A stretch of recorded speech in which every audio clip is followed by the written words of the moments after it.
Okay, so here we have a quick unboxing, first thoughts, and a couple sample images for the Fujinon XF50mm f2 R.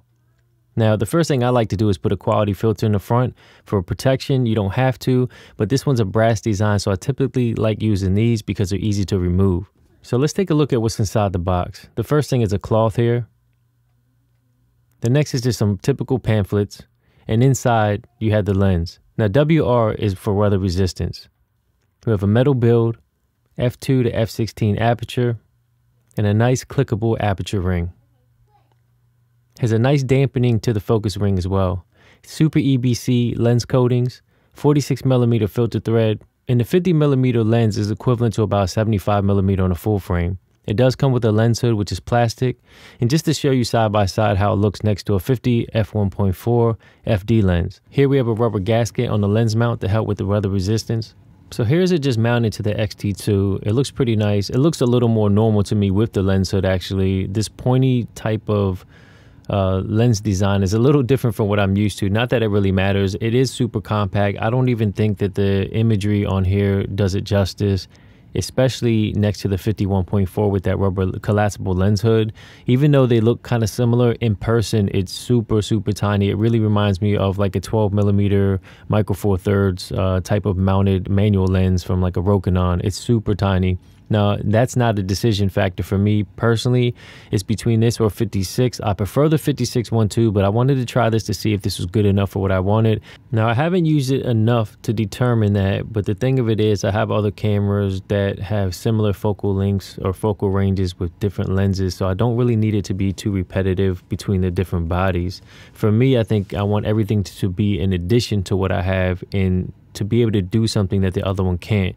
So even though 50mm or 75mm equivalent at a f2 may not be ideal for those other situations that I may want it for, that's when I'll go grab something else. Now, I know everybody doesn't have the benefit of having those different choices, so you kind of have to make the best decision for your situation.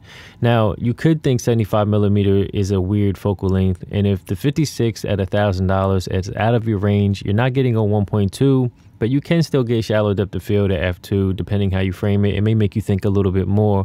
50mm to me is actually one of my favorite focal lengths. It's more of a normal focal length that some people may think it's a little boring. 85 used to be for me a little too tight, a little too long, but if you shoot outside, it's literally only a few steps back and the compression is different anyway. So there's some benefits to shooting with longer focal lengths, especially outside.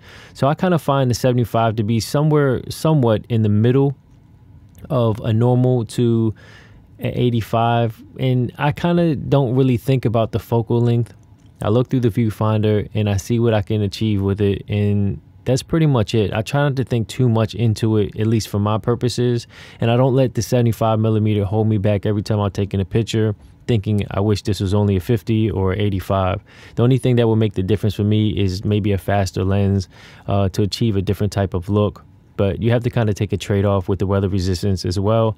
And I still think this is a great buy so far. As an entry-level 50, even though it's not equivalent to a normal 50, it is priced a little high. But just looking at it for what it is, I don't really think the price is too bad. It's only when I compare it to other 50mm equivalents across other manufacturers, because usually they have a great entry-level price tag as well.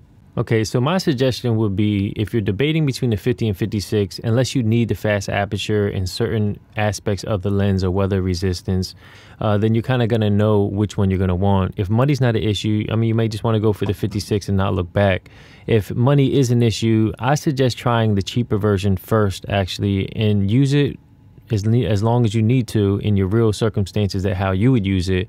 And then while using it, see if you actually feel like you're missing out on something, or you feel like you need more, not just because there's a 56 1.2 that's available, but just use the f2 50mm 75 equivalent and see if you feel like you're actually lacking or you need something more to complete your vision in your photography or video work.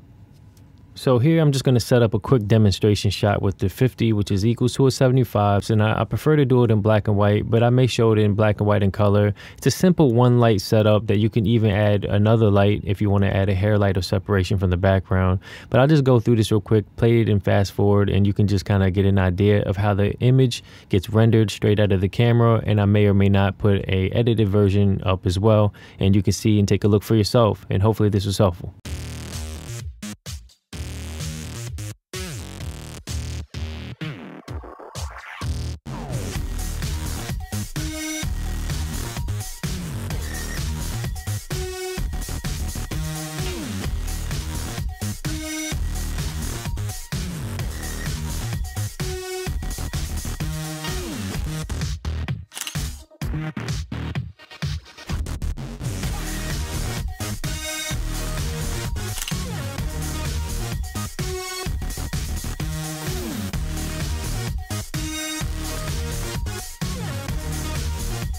If this was helpful at all, please hit like and subscribe, and make sure you hit that notification icon to get future updates on future videos, or visit www.howtoandreviews.com. Till next time.